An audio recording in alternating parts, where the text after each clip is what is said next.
Welcome to the Team Engagement Podcast, where leaders of teams share their insights. Brought to you by Blue Sky Business Consulting. We discuss 5 questions in about 15 minutes. Hello again, everyone, and welcome to the Team Engagement Podcast. Always excited to have you joining us every week to learn more about leadership and teams. And I'm excited to welcome our guest today. This is Ciara Byrne, and she is from Las Vegas, Nevada, and the co-founder and CEO of Green Our Planet.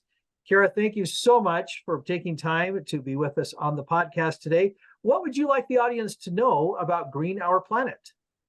Well, thank you, Sean. Delighted to be here. And I would love people to know that we have a lot of fun at Green Our Planet, bringing the largest school garden and hydroponics program in the country to students in 44 states. So right now we work with 850 schools and over 250,000 students. And essentially we are training teachers to be able to use school gardens and hydroponics laboratories to teach students STEM, science, technology, engineering, and math in a really fun, engaging way. And in addition, of course, because students are growing food, we want to improve their nutritional decisions. And the final piece, which is probably the most exciting thing for the students, is they write business plans for their gardens and hydroponics labs and then run farmers markets at their schools. But also we have giant student farmers markets. And the next one is here in Las Vegas in Clark County on October 25th. Oh, fantastic. Well, we're glad that you're able to do all of those things. I think it's remarkable what you're doing. Obviously, we talked just a little bit before we started the recording, but that's fantastic. So well done. All right. Well, let's jump right to our questions then. Ciara, as you've been building this organization, this nonprofit organization, is there a challenge that you've overcome that you're especially proud of? Yes, we had a very challenging time, as did most nonprofits during COVID. So understandably, we were at that point a local nonprofit, and we were working in 200 schools here in Clark County, that's across Las Vegas. And essentially our team was going in, taking care of the gardens, the farmers, and then we had nutritional chefs cooking food from the gardens with the kids, and our hydroponics team, and so on and so forth. And of course, the schools closed. And with that, we had a challenge to reinvent ourselves so that we could support teachers during what was a very challenging time. And of course, at the same time, because so many people, like here in Las Vegas, 250,000 people lost their jobs in one day in March as a result of layoffs from the casinos. And so, of course, that led to an awful lot of hardship. And understandably, many of our supporters started pushing money into, housing and food and all the things that are so important for families to be able to survive. So that was a really big challenge for us. And how did we overcome that, you might ask? Well, we had a very, very interesting meeting, and I want to say it was March 17th. I think it was St. Patrick's Day, if I'm not mistaken. We brought all our staff together and we said, okay, we can furlough. Lots of companies were furloughing. We can furlough because what are we going to do? We're working in schools, or we can reinvent ourselves so that we can support teachers and students during this challenging time. We had 36 team members, and every single one of them voted to figure out how we could support teachers and students. And so we did. And we have, as a result, morphed into an ed tech company. Everything we do now is online. So we mail out our 20 hydroponic systems to every school that we work with. We train teachers online how to use them. All of our curriculum, our videos, our resources are in our Magic Garden portal, which is a learning management platform. And so we have, in essence, since 2020, become an ed tech company and the largest school garden hydroponics company in the country, which shows you in challenges, there are opportunities. I love that. I love that you pulled the team together and everybody said, let's figure this out. I love that, because that, to me, that's the real core message of what you just shared, is that in those, and you said it at the very end as well, in those times of challenge, there are some opportunities. You just kind of have to discover them. But I love that. I love that approach. All right, question number 2, and I think that the previous answer is going to lead very nicely into this next question. But how, as a leader, how can you help foster an environment of creativity? Okay, well, the thing about me and our co-founder, Kim MacQuarrie, is we're filmmakers by background. Oh, wow. So we come from an extraordinarily creative industry, and we are both very creative people, which, by the way, is positive and negative. The positives is, in times of challenging times, there are a lot of ideas flowing. And so essentially we said to our teams, well, let's look at the assets that we have as a team. Let's find out what teachers and students need, and let's see what we can do for them, if that makes sense. And so when we looked at our assets as a team, what was very unusual about us as a nonprofit was we had a small filmmaking department, because Kim and I come from filmmaking backgrounds. And we had spent over 20 years working for Discovery Channel and PBS and BBC, making films all over the world. I run a company called Lion Television for many years, and we made 60 to 80 hours of TV every year for US channels. And so, and our team knew this, and we'd been making films as we were going along as a company, but we all agreed that we could start making films, sharing them with teachers, and then they could use them online, because they were obviously, teaching kids online, and it worked out brilliantly. And like, who knew that our farmers could turn their phones on themselves, teach a garden lesson while gardening, and they were so good on camera. And the same with our nutrition chefs, and the same with our hydroponics team. So our nutrition chefs turned their kitchens into studios. They were cooking up a storm with foods from the gardens and sharing that with the students, and so it worked out great. And it goes back again to my first point. It's all about the team.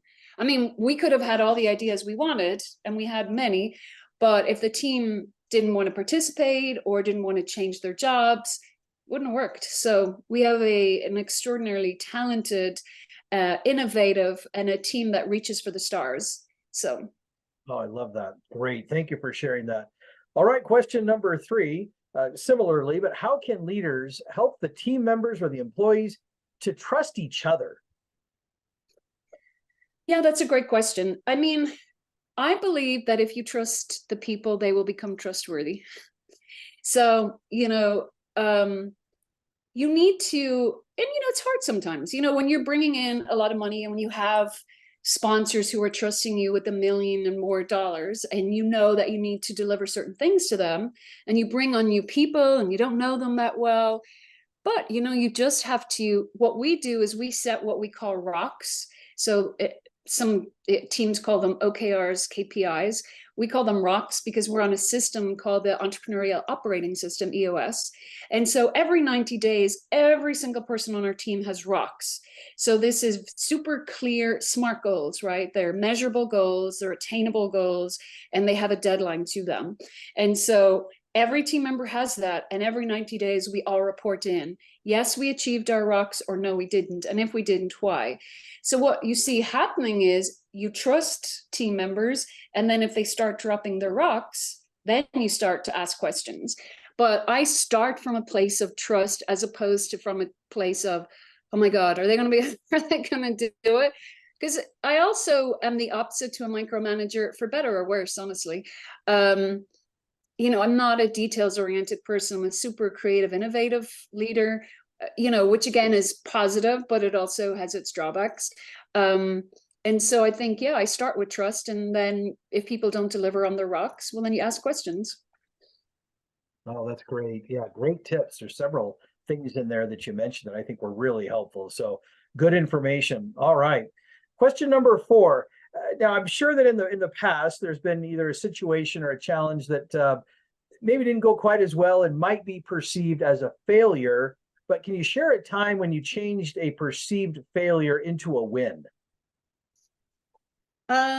When I perceived failure into a win, well, I mean, I think the biggest one was definitely losing over half of our funding in COVID and then becoming an ed tech company. I mean, that's our biggest failure. We diminished to half of our budget in a year, and then we grew over the last 3 years to, gosh, at least 4 times of our budget because of the changes that we made. So that's probably the biggest one. What other perceived failures? Well, I have in the past hired the wrong companies to do things and created a mess, or they created a mess, and then I had to clean it up. And one of those was we hired a development company to help us with an app, and that didn't work out very well. But then thanks to some ingenious team members, we were able to turn that around. So, I've made loads of mistakes. And by the way, I don't always turn them into wins. So sometimes we do, yeah. But yeah, I mean, you just have to be honest with yourself. And I think any leader, if you're we have this rule at Greener Planet, if you do the right things 80% of the time, it's going to be great. 20% of the time, especially in our company, we're moving at warp speed. We doubled in size last year. We're doubling in size this year. We're doubling in size next year because we perceive a great need for our programming across the country. And so if you're going to do that, we all acknowledge there will be failures, there'll be mistakes, there'll be balls dropped. Quickly acknowledge them, figure it out, solve it, and move on. So I think you don't want to have team members worried about failing. Oh my God, I want to hide that from my boss. No.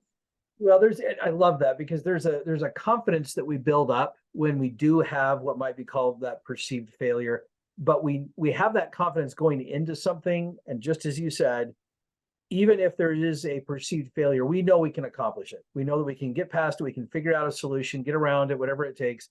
And that, to me, is a sign of good leadership and good resilience, when the leader can help inspire that confidence that, hey, we might make a mistake here along the way, but we're also going to know how to fix it, and we will figure it out. And we will make mistakes. I have a training where I say, okay, let's all acknowledge we're going to make mistakes. I am making mistakes. I make mistakes every day. Sure. And so how do we solve for that? And so we talk about that. We talk about the difference between systemic problems and one-off mistakes, right? So you have systemic problems that are really chronic problems that are there all the time, that are not being taken care of. And then you have one-off mistakes, and they're very different. And so we talk about them with the team. And again, we talk about solutions and how you solve for both of those things. Love that. Very good. All right. Last question. Tell us a little bit about your first job. In America or in life? Whichever one you choose, or both for that matter. Okay, well, let me tell you about my first one in America, because it's kind of funny. So I arrived in America by myself in 1993. I immigrated from Dublin, Ireland, and I had a dream to become a documentary filmmaker. And you already know the answer to that story, because it happened, and how lucky am I? However, my very first job in America was at a restaurant called Rio Grande in Arlington, Virginia. And coming from Ireland, where there were no Mexican restaurants, I didn't know anything about Mexican food. And so I was talking to customers about fajitas and jalpenos and tortillas and all the things, and all the other servers thought that was hilarious. So needless to say, within a few months, I got fired. But yeah, that was my first job in America.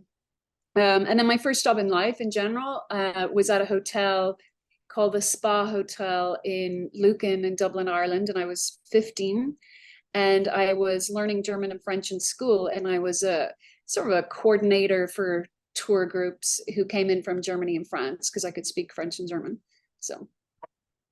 Well, that's great. Thank you so much for sharing those stories. That is fantastic. And I love the fact that there was an Irish young lady with that Irish accent that I personally think is adorable. And but in a Mexican restaurant, I just think that's fantastic. So very multicultural. So, well, Ciara, thank you so much for taking time to be on the podcast today. How can people find you? Yeah, so we would love to hear from people and share our programming with them. You can find us at www.greenourplanet.org. And if you're in Las Vegas, please do come to the Farmers Market at the Clark County Government Center on October 25th. There'll be over 400 kids selling fruits and veggies from their gardens and hydroponic systems. Fantastic. Thanks so much. Again, appreciate your time. And thanks to everybody for tuning in and watching or listening. And we look forward to seeing or viewing again next week. Thanks so much, everybody. Have a great day. This is Sean Richards with the Team Engagement Podcast, where leaders of teams share their insights. For more ideas, go to teamengagementpodcast.com. We also invite you to follow or subscribe to our podcast wherever you may be listening or watching. Is your business thriving? Go to tbs-score.com to find out. Thanks for joining us today. Have a great day.